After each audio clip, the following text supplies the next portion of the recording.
हमारे साथ मौजूद हैं कंसल्टेंट गायनोकोलॉजिस्ट डॉक्टर आमना रज़ा, जो कि हमारे साथ बात कर रही हैं एंटीमेट हाइजीन के ऊपर और वुमेन हेल्थ के ऊपर।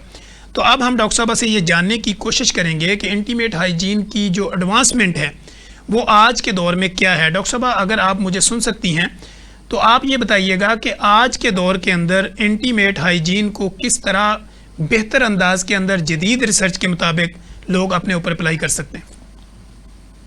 आज के दौर में जो है आप जो है आजकल जो है मार्केट में अच्छे कंपनीज के एंटीमेट वॉशेज हैं। ठीक है, जो आपको किसी भी मेडिकल स्टोर के ऊपर फ्रीली अवेलेबल होते हैं। ठीक है, जो कि इतने कॉस्टली भी नहीं होते। उसमें भी आप देखें कि जैसे लोकल फार्मास्यूटिकल्स हैं, इनके आप ना खरीदें जो है। ठीक है, जैसे अच्छी किसी फार्मा के आप एंटीमेट वॉश खरीदें। जैसे पर्सनली मैं अपने पेशेंट्स को अपनी फैमिली में जो है वो सीसीएल फार्मा का एक बायोमूस के नाम से एक इंटीमेट वॉश आता है, वो यूज भी करवाती हूँ। ठीक है। तो उसमें जो है कि मैं कहती हूँ कि उसको आप अपनी हैबिट बनाएं, उसको अपने वॉशरूम में रखें और उसको जो है आप ट्वाइस अ डे जो है वो पेशेंट जो है उसको यूज करें। किसी को इन्फेक्शन, ये नहीं कि सिर्फ वही औरतें यूज करें जिनको इन्फेक्शन है, इसको आप अपनी डेली रूटीन बनाएं ताकि इन्फेक्शन की प्रिवेंशन हो सके। अच्छा डॉक्टर साहब, दूसरी बात यह है कि आप देखती हैं कि प्रेग्नेंट वुमेन के अंदर यूटीआई इन्फेक्शन का होना कॉमन है, तो इसकी रीजन क्या होती है? अच्छा, यूटीआई इन्फेक्शन भी आपको पता है कि जब हम मेल्स की बात करें तो उनका पेल्विस थोड़ा और होता है, फीमेल की बात करें तो इनका जो यूट्रस और ब्लैडर है वो बिल्कुल पास होता है। ठीक है। तो इसमें आप जैसे कोई ऊपर नीचे जैसे पब्लिक आपने वॉशरूम, जैसे छोटी बच्चियों को बहुत यूटीआई हो जाता है प्रेगनेंसी के अलावा। वैसे तो मैं हमेशा स्कूल गोइंग बच्चियां जब आती हैं तो कहती हूँ कि आप एक टिप है जो आज पेशेंट को दूंगी कि वो जो जब यूटीआई के प्रिवेंशन के लिए आप हमेशा जब भी यूरिन पास करें तो अपने आप को ड्राई करें। ठीक। तो आपको जिंदगी में यूटीआई नहीं होगा। ठीक है। तो उसको जो है ना अपने टॉयलेट रोल्स जो है अपने रखें और जो है ना ड्राई करके अगर आप उठेंगे तो आपको जो है वो यूटीआई की एक टिप है जो मैं अपने पेशेंट्स को भी देती हूँ। ठीक। और आपको कभी यूटीआई नहीं होगा। ठीक हो गया।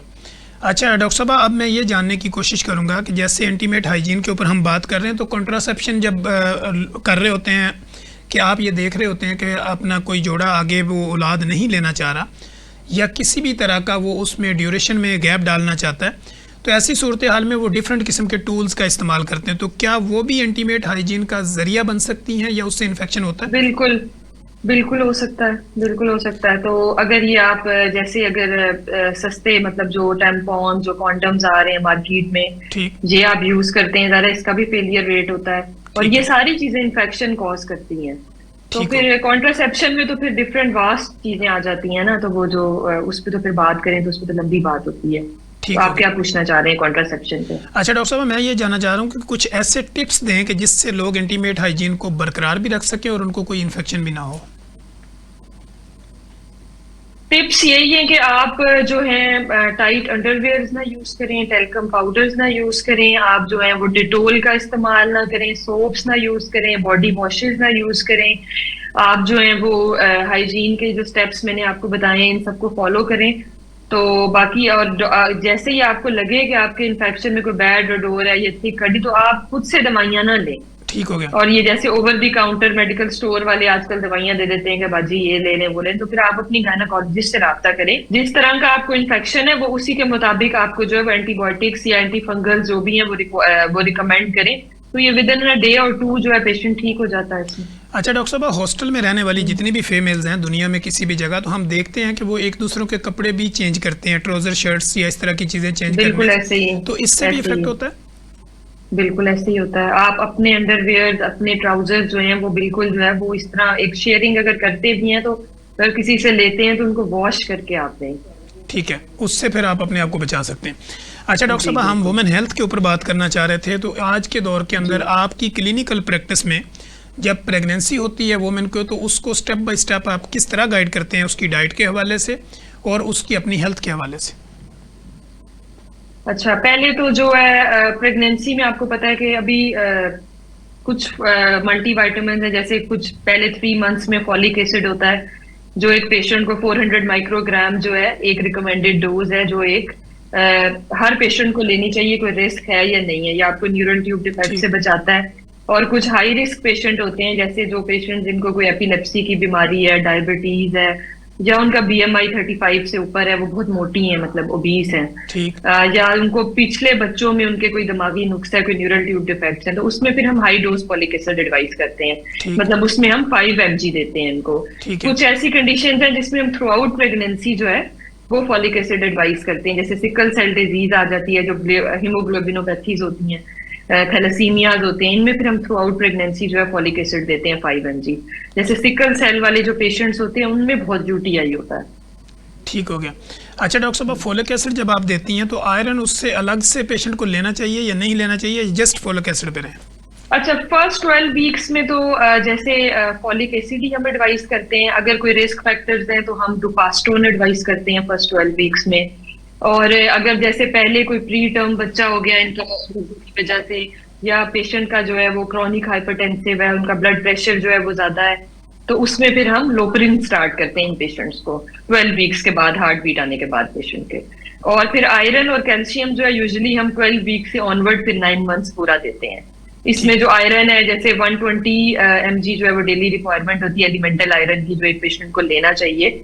और अब अक्सर हस्बैंड्स मेरे पास आते हैं, अक्सर सासें आती हैं, वो कहते हैं कि भाई इनको हम जो है हर चीज तो खाती है, इतना तो खाती है, फ्रूट्स भी खा रही है, सब्जियां भी खा रही है, तो डॉक्टर साहब आपने इतनी दवाइयां लिख के दे दी हैं, इसकी क्या जरूरत है?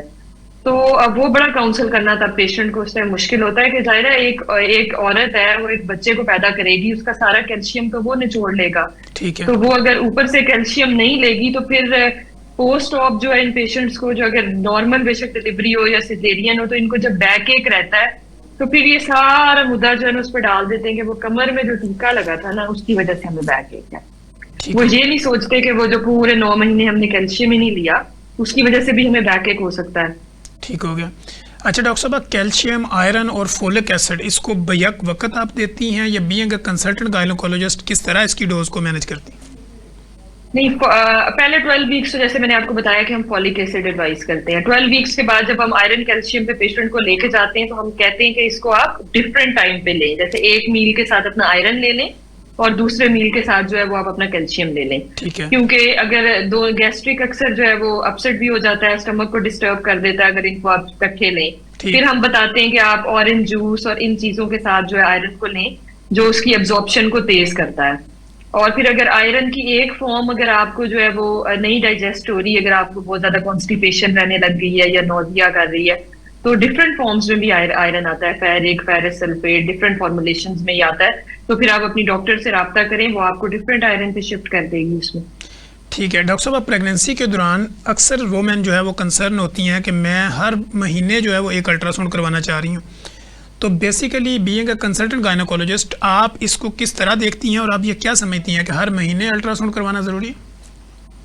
हर महीने बेशक आप अल्ट्रासाउंड ना भी करवाएं, लेकिन ट्राइमेस्टर वाइज अल्ट्रासाउंड जरूर होना चाहिए। फिर 20 वीक्स पे एक अनोमली स्कैन, जिसको अक्सर तो मैं जैसे मुल्तान में कंसल्टेंसी करती हूँ, तो इधर जो है ना गायनेकोलॉजिस्ट से ज्यादा एलएसवी की प्रैक्टिस है।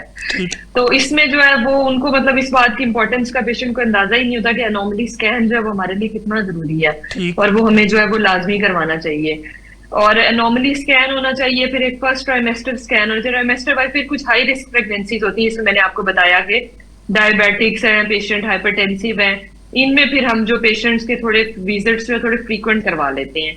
लेकिन जो ये कहते हैं कि बार बार शीशा लगवाने से बच्चा अब नॉर्मल हो जाएगा, ऐसी कोई बात नहीं।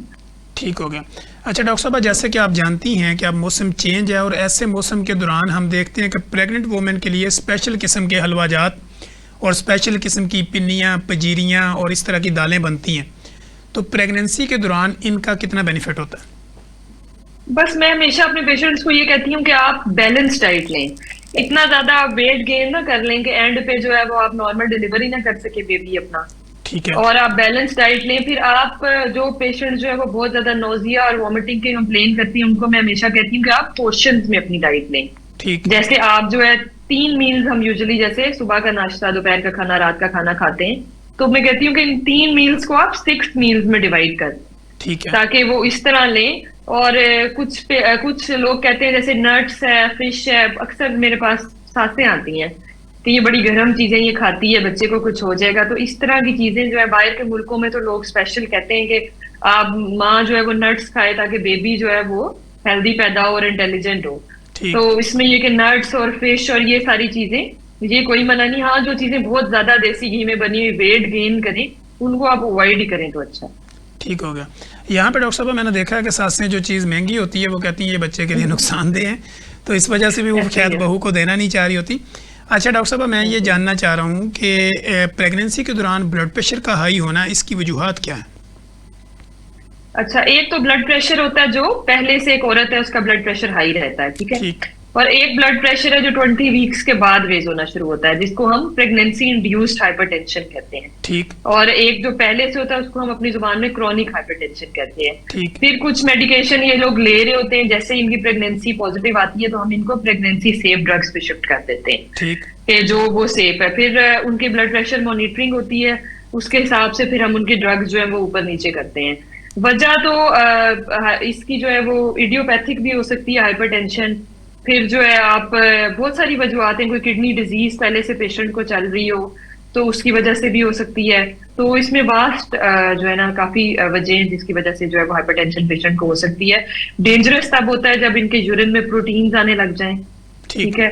तो जिसको हम फिर, या आप एक डेंजरस साइंस क्या होते हैं कि एक औरत को पता होना चाहिए कि अब मैं अपनी डॉक्टर को विजिट करूं जाके। जी ठीक हो। अगर आपको बहुत जो शदीद सर दर्द है वो होना शुरू हो जाए, ठीक। आपके मैदे में जो है वो एक ऐसा दर्द जो आपने पहले कभी फील नहीं किया ठीक। वो होना शुरू हो जाए, फिर अगर आपके लीवर एंजाइम्स हैं जो आपका ALT है वो 200 से ऊपर आना शुरू हो जाए, आपके प्लेटलेट्स जो है वो 1.5 लाख से कम होने शुरू हो जाए, ठीक। इन सारी साइंस में जो है वो प्री क्लेम्शिया का खतरा होता है और यूरिन में आपके प्रोटीन्स आने लग जाए। जी ठीक हो गया।